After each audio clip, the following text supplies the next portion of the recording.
Imagine running a 158-year-old business. Generations have built it, hundreds of employees depend on it, and you've steered it through every challenge. Then, one day, a single password is guessed, and it's over. The systems are locked, the trucks stop moving, the phones go dead. In a matter of weeks, a company that had survived world wars is gone.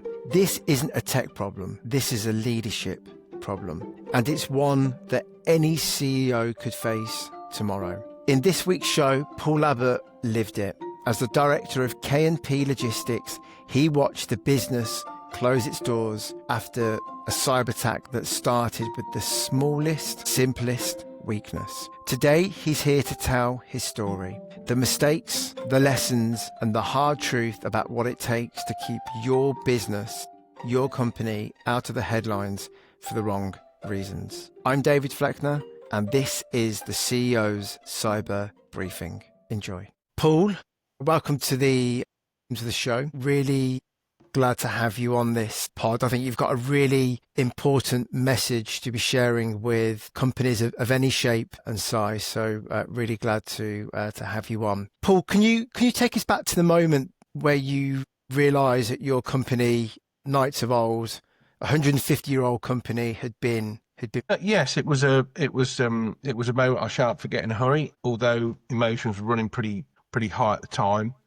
Once we realised that we'd been trying to deal with the disruption for about 10 hours over the course of the day. In the process of restarting systems that sort of weren't working. And it was only when we went through the restart process that we found we'd got a ransom note embedded into our scripts. And all our systems have been encrypted. Despite asking earlier on, our own in-house tech people and our third-party managed service provider, we said, is this a cyber breach? And they all said, no, it doesn't look like it. It looks like a disk has failed and, something we could deal with and just get a bit of disruption and we'll get you back up and running, Well, as it turned out, that wasn't going to be the case. And we found that we'd been highly compromised with, a serious data breach with a ransomware attack from a high caliber known attack group. We didn't know them. Unless you're in that world, you wouldn't know them. But fortunately, we'd got a fairly robust insurance policy with a well-known insurer, and there was a helpline that gave us access to support immediately. We knew, so within sort of 10 minutes, we were speaking to some experts on the matter that were guiding us through what next steps and what we had to do, and basically what the next couple of weeks were going to look like, which was pretty horrific. With that, insurers introduced us to again a high-end team of forensic experts that deal with this sort of stuff all the time, far too often, I will say, but they clearly know what they're doing. Gave us a lot of comfort, but obviously they don't know our business. All they know is what to do to contain us, abate any further breaches and get us in a position where we can actually start and restore the business. For those people who don't know what a ransomware attack is, can you just give us an overview of what that looks like? Yeah. Another time I can share the ransom note because I do have a copy of it, which is always interesting read and quite a sobering thing. Essentially, there's an attack group out there, which, it's an organised crime thing. I think a lot of us know that there's a dark world out there making a living out of this sort of thing, as we've seen with major retailers just recently, M&S, Co-op, Harrods, and two others that managed to not be named, so it's not an uncommon thing. Yeah. But basically what they would do is that they would work their way into a system, either through a password breach or just what they call a brute force, just attack any sort of potential access point, whether it's a Wi-Fi access point or just keep hitting it with some clever technology to breach a password and get into your infrastructure, which they managed to do in our case. And then they sort of work themselves in and out, probably we were told that they could have been coming in and out for about 14 days potentially, but it could be longer, just in collecting a bit of data. And when they think they've got enough, then they will sort of hit the killer blow and land an encryption code into your system. So only they've got the ability to decrypt what's just been locked. You lose access to it, which is what we did. And some people would sort of say, well, there's decryption codes being published on the sort of the good dark web all the time, to help people unlock these things. But it really does depend on the size of your files and the data that's in there as to whether these codes will work. Am I right in saying that this all came off the back of this organization? They basically guessed an employee's password. So this all stemmed from just them accessing your infrastructure via that. Is that correct? It would appear so. The forensic evidence was quite thorough, and obviously it would be, because if there's a potential of an insurance payout, insurers, if forensics, would need to be very, very rigorous and really sort of check thoroughly as to whether we were in breach of any protocol for that, in respect to the policy, which it turns out that we weren't. But we believe that it was either a brute force just hitting various email addresses and using various sort of passcodes, guessing passcodes using AI technology. Because it wasn't difficult to work out what our email addresses were. What our logins were, probably paul.abbott@knp or knightsofoldgroup.co.uk, whatever. Go on LinkedIn, you can find our contact details and things like that. So, if they start working on that, get a machine set up that's just going to keep hitting that with some various different logins or passwords, and eventually break through. We believe the user in particularly, we don't know whether he had a strong password or not, but either way, he was breached. He was a traveller, so not a traveller, but he travelled for business. So he's quite often using public networks potentially, so railway stations, airports, restaurants that offer free Wi-Fi. Quite possibly somebody was sitting next to him or stood with a scanner in a public place, just looking out who's out there, and it was him. And you just don't know. I mean, there's various means and ways these people will get in. But, if your password isn't strong enough for a start, and if that particular device did not have, or that particular login didn't have MFA, which is helpful, which is additional levels of security, not the be all and end all, but it's additional levels of security. And, we did have MFA. I mean, some people speculated in the press that we didn't have, but we were in a process of upgrading a lot of our systems. So some of those systems were partway through upgraded, some weren't. So, we had got MFA across the business, but not in every element of it, not every aspect. Yeah.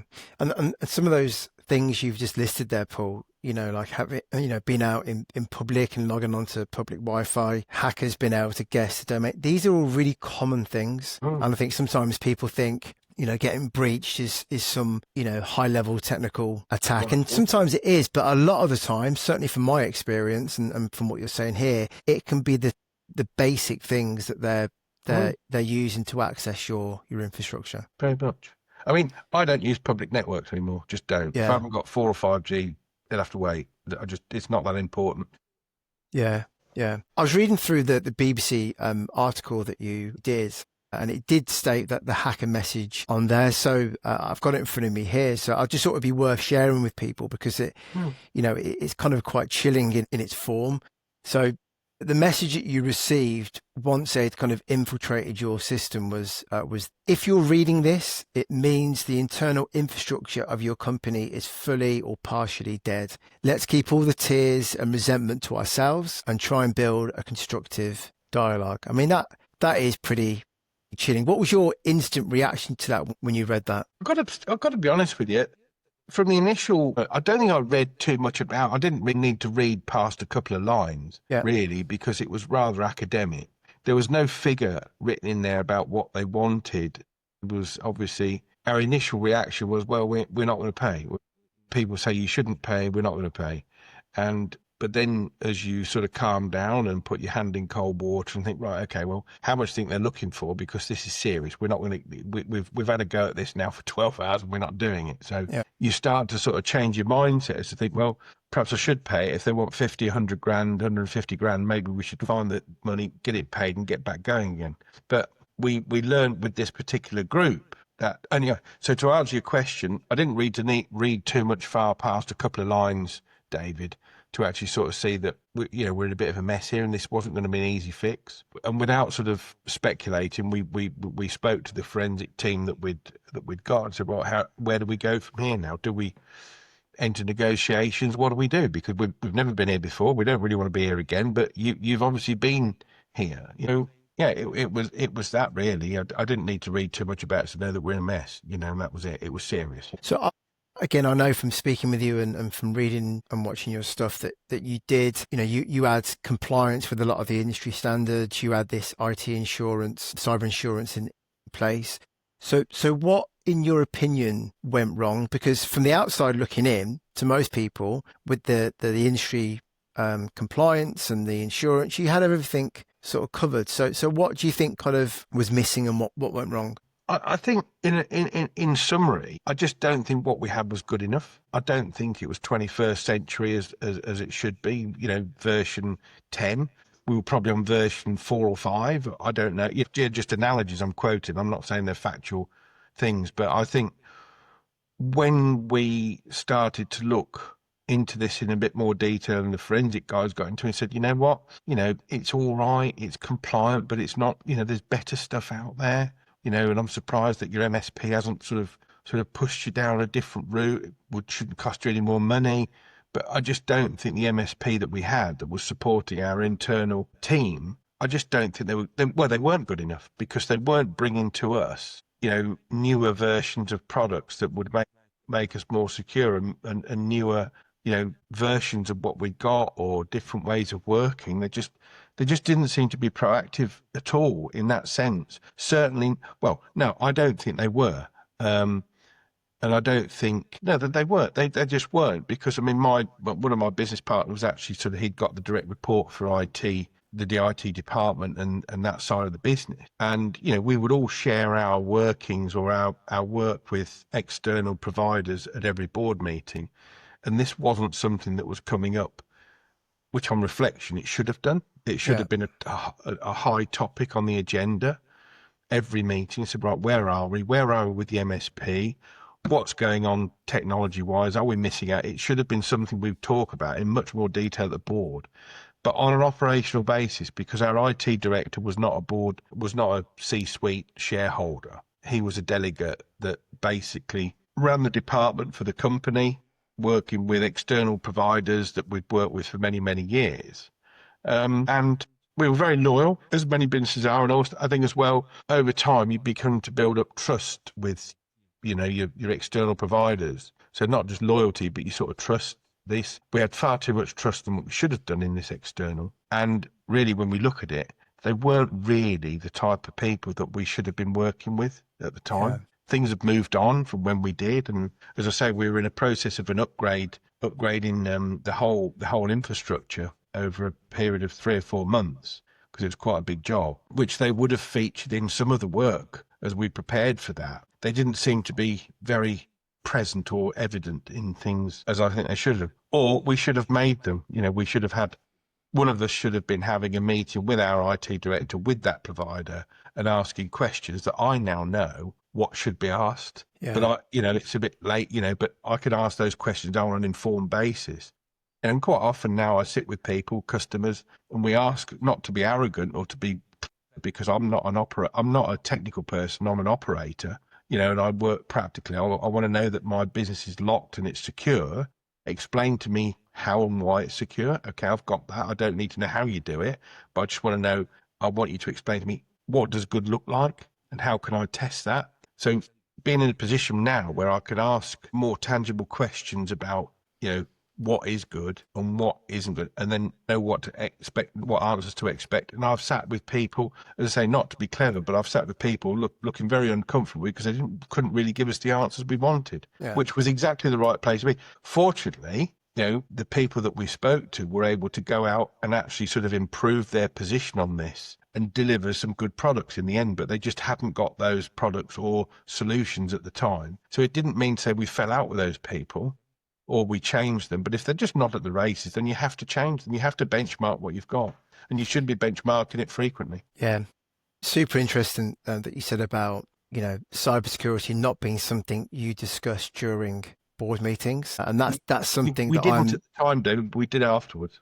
Yeah, exactly. But it tends to be the case, isn't it, that it becomes more of a priority once you're in that situation. When you've been breached, it then becomes something that is a discussion at the board table, and something I'm a big champion of is having, whether it be a CISO or whether it be anyone who's in charge of security in Yeah. your organization being present at the board meetings to talk about what is happening at the moment, talking Absolutely. about what investment have we got, talking about their posture, talking about what it is, what are their potential threats in the market right now. Because as you've unfortunately had to go through, one breach can mean, that the end of a company. So it should become front and center of all conversations, I think, within a board. Yeah.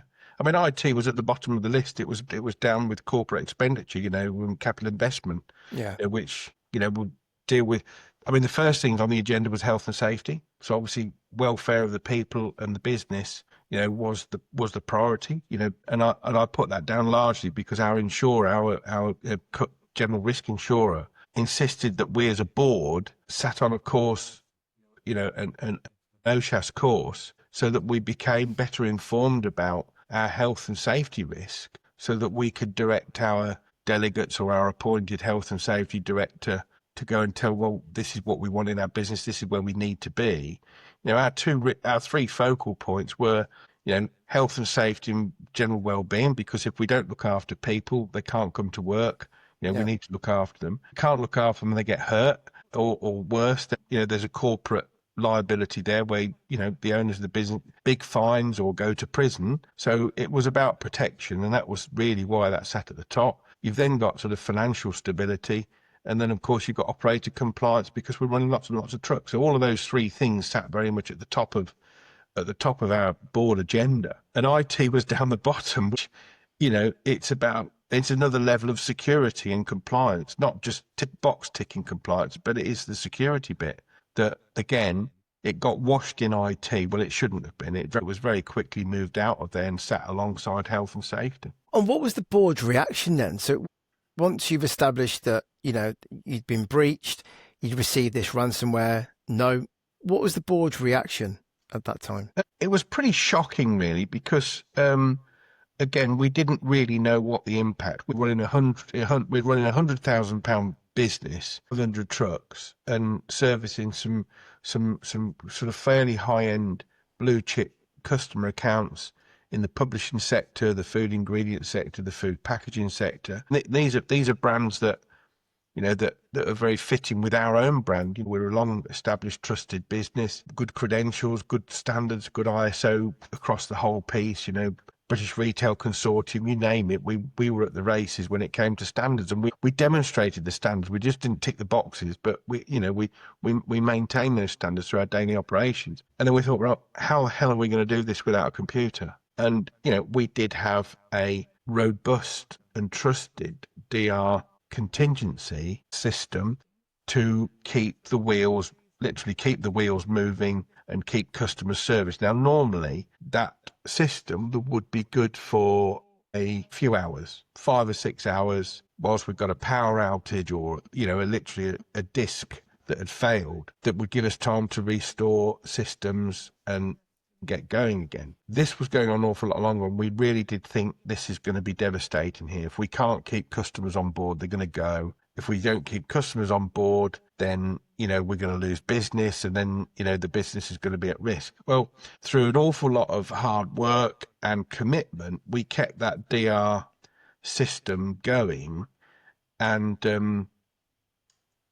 we kept it going. We kept the wheels going. We didn't let a customer down, and the resilience of the system for a start, and its workability under the direction of seniors in the business, the team made it happen, and they were committed to make it happen, and we couldn't have done it without that team. So in reality, we were running on pen and paper, essentially. It wasn't quite as desperate as that, because we'd got a few sort of dry, clean computers that we can fire up and work on Excel and plug a printer into. But the DR system worked. Essentially, I think that was a really valuable thing that we had. And I think a lot of businesses don't have a DR system. They've got a DR plan. Does it work? When was it last tested? Will it really work if you actually put it into practice? And who's the team responsible? Lots of stuff that came on the back of that. Fortunately, everybody around us picked up the ball and ran with it. Yeah. And we were very lucky because we'd literally got a standalone computer with a very, very lightweight transport management system that could deal with online bookings. It could print manifests. It could produce labels. It actually saved us, and it was multi-user. So we rolled that out over a weekend across the key depots to be basically sort of keep the operation running. All the drivers were connected either through mobile phones, WhatsApp, and that way. But so it was very hard work, but it worked. It worked. And at the time, did you and the board, did you think that it was ultimately lead to the closing down of the business? Did you kind of understand the seriousness of it at the time? Yeah, definitely. Because I mean, if we couldn't keep customers happy and they went elsewhere, we weren't a particularly cash-rich business. We didn't have loads of cash around us, so we were very dependent on maintaining our sales and our services. So that we actually got paid for them on a regular basis. It's a very high cost operation running a transport business. And any disruption in sales of any kind will have an effect down the line. Well, if you've got something the size of this that's disrupting your business across the board, for a number of days or even a week or 2 weeks, you'd have a job to recover from that. You'd really have a job to recover from it. Because I mean, if you think of doing 100 million a year, that's like sort of 10 million a month. Well, if you've stopped the income from a business of that size, then it doesn't take a lot. So those were quite worrying factors from the outset. But the options that we had, you could clearly see what we had to do. We had to get on with it because it was either do or die. To sit around and wait for a system to come back up again wasn't an option. We had to get on with what we'd got. And after a few days, after a week, we actually sort of said, do you know what? We think we've nailed this. We think we've got this now because our sales had taken a dip for the first few days, but then we could see that our sales were back on track pretty much for the 3 months leading up to the administration. So what was kind of the straw that broke the camel's back then? Why did the company end up closing? Was it just because of the cash? No, it wasn't really. It was really because we were unable to provide the reports to the lender, the funder. Right. Okay. Whereas we'd have to provide financial reports on a monthly basis. They were very good, to be fair. They gave us a break from that whilst we got things in order. They stayed very close to us. They could see that our sales were continuing. They could see that we were meeting forecast. But what we were unable to do, and I think this is a really key thing that people do need to be very, very aware of, is the fact that you need to keep every plate spinning in the business somehow. And I think there was a perception that the finance side of the business would catch up as and when, over time. And I think because of that side of the business was encrypted, and we'd got a new system in that was partly developed, that we were moving across to.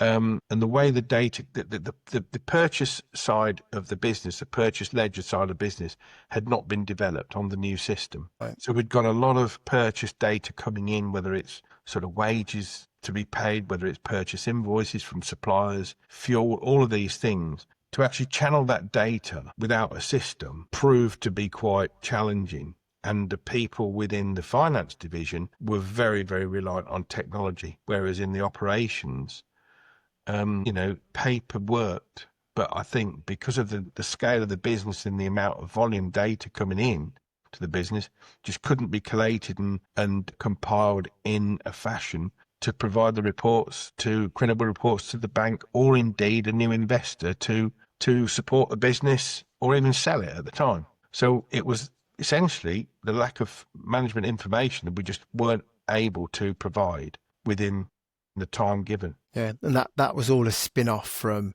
having to kind of rejig your whole sort of internal infrastructure because of this attack. Yeah, definitely.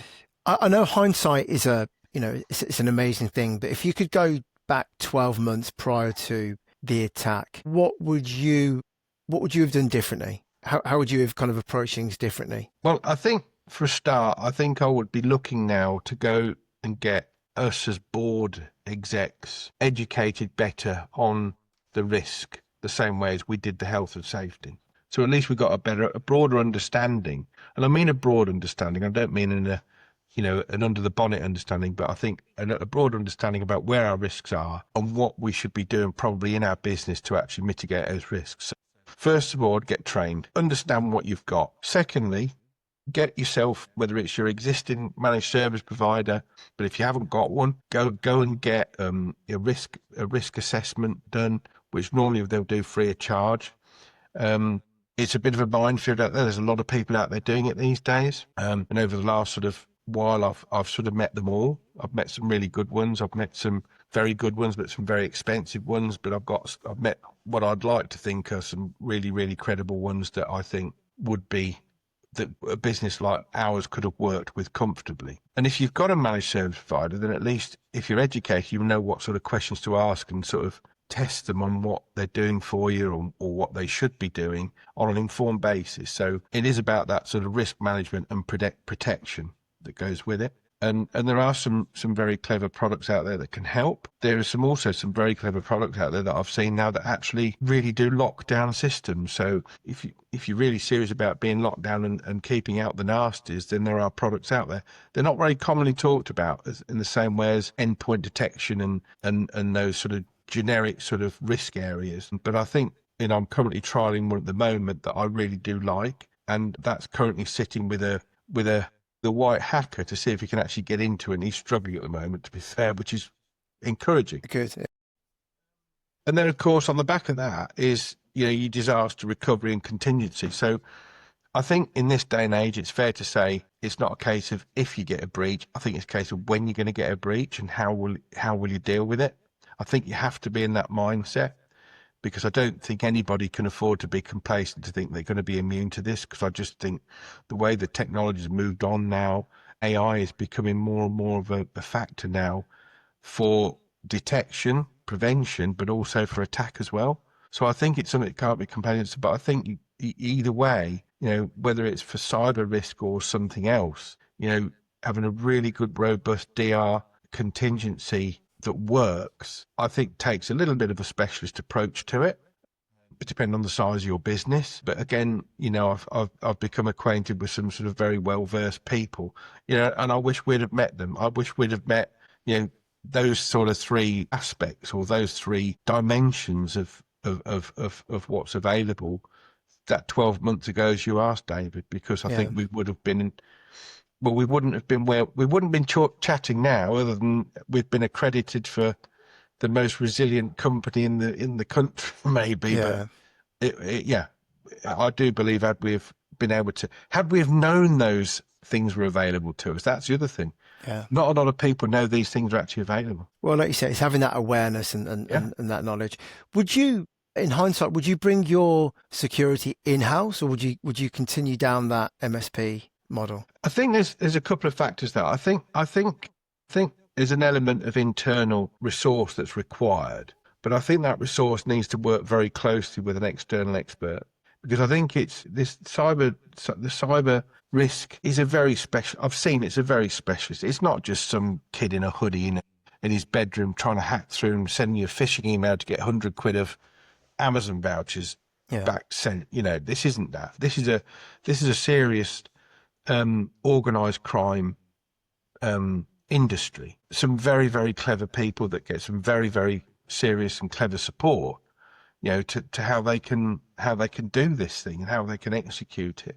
So I do think that level of expertise and the fact that it's constantly evolving, or should I say it's not just evolving, it's mutating, out there. It's changing all the time. I don't think anybody in-house, that's running an IT department or a CISO to actually focus on how that's evolving in the real world, I think needs to sit with the experts. And I think it's about proportioning out those sort of areas of work, those work streams, so that you can go and buy in the relevant support. And I don't think it has to be expensive these days. And quite often it can be linked to an insurance. So actually there's a lot of comfort that you can get out there for, don't be afraid. I think don't be afraid to open the door. Because there's a door that's got to be open, and that you open it, you're going to open up and there's going to be things to do or things to look at.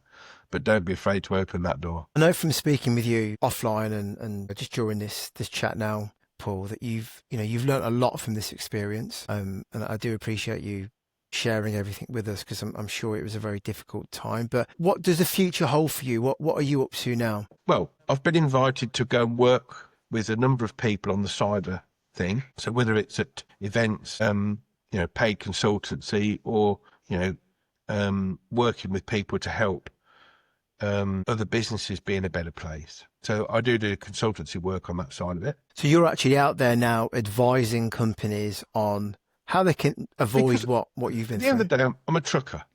My background is transport operations. We were running £100 million, 500 vehicle fleet of vehicles across the country in Europe on an international basis.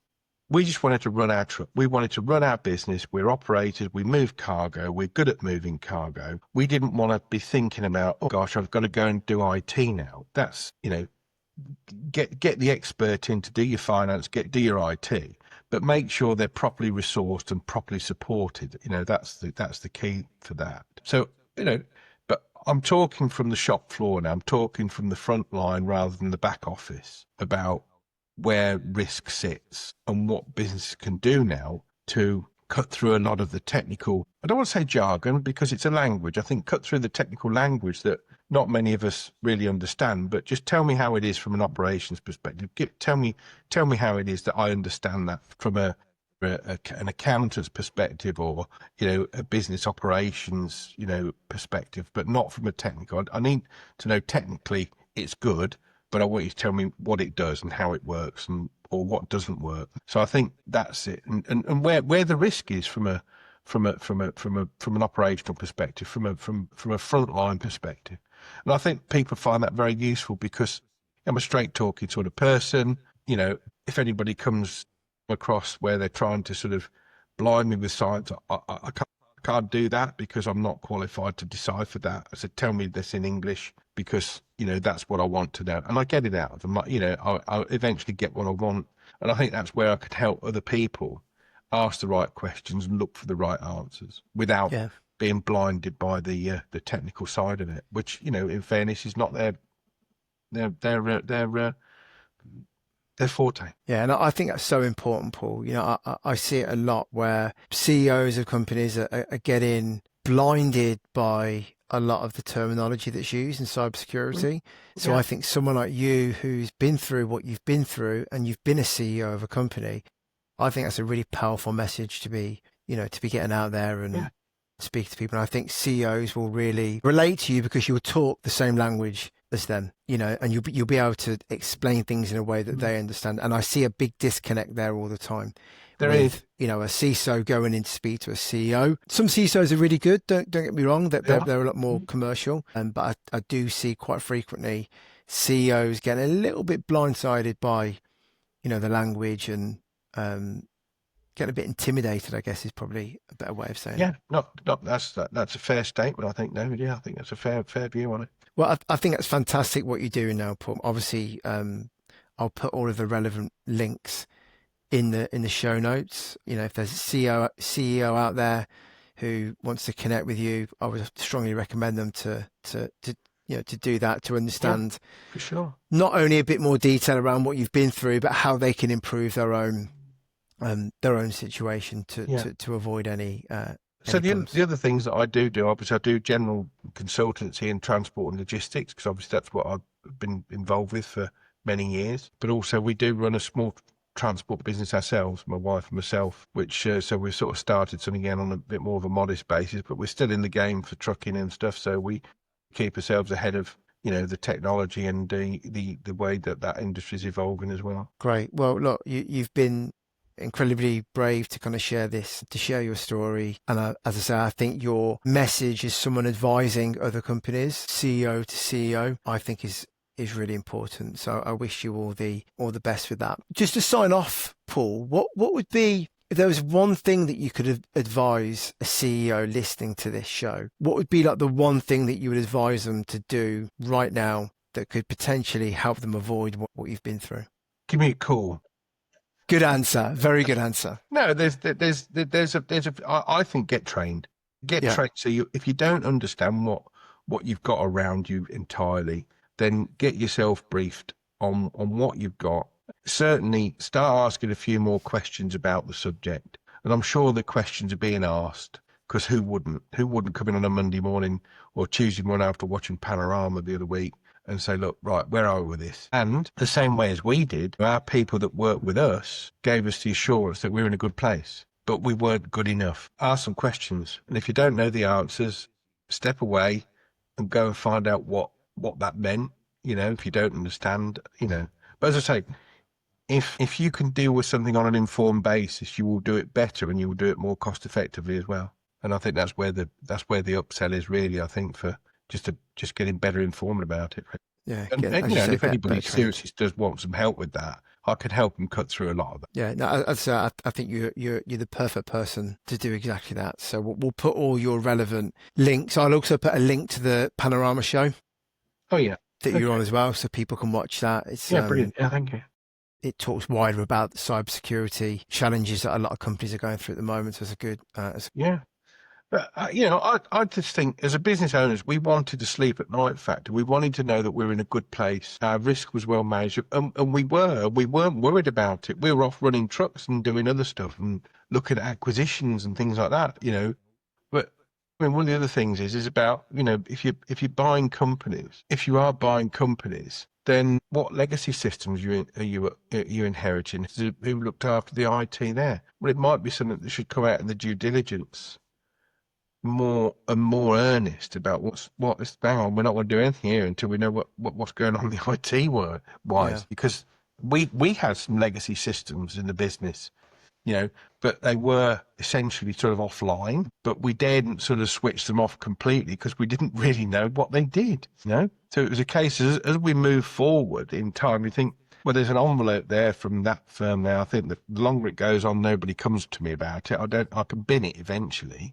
It was one of those because, as technology's moved on, I think these things have been overlooked in the past, and businesses have got some old server running and they daren't switch it off because they don't know what's going to happen. Yeah, and it comes back to having that knowledge and being trained and being aware of these things, which a lot of companies don't know. Yeah. Which is great. It's great that there's people like you out there doing what you're doing and what we're doing as well. Yeah, sure. No, really enjoyed the conversation, Paul. Like I say, David, I do really appreciate you sharing that message with us. I'm sure it's been a hard time, but I wish you every success in your new business ventures, and look forward to seeing you grow in the future. Yeah. All right, David. Thanks very much. Cheers, Paul. Cheers, all the best. Bye.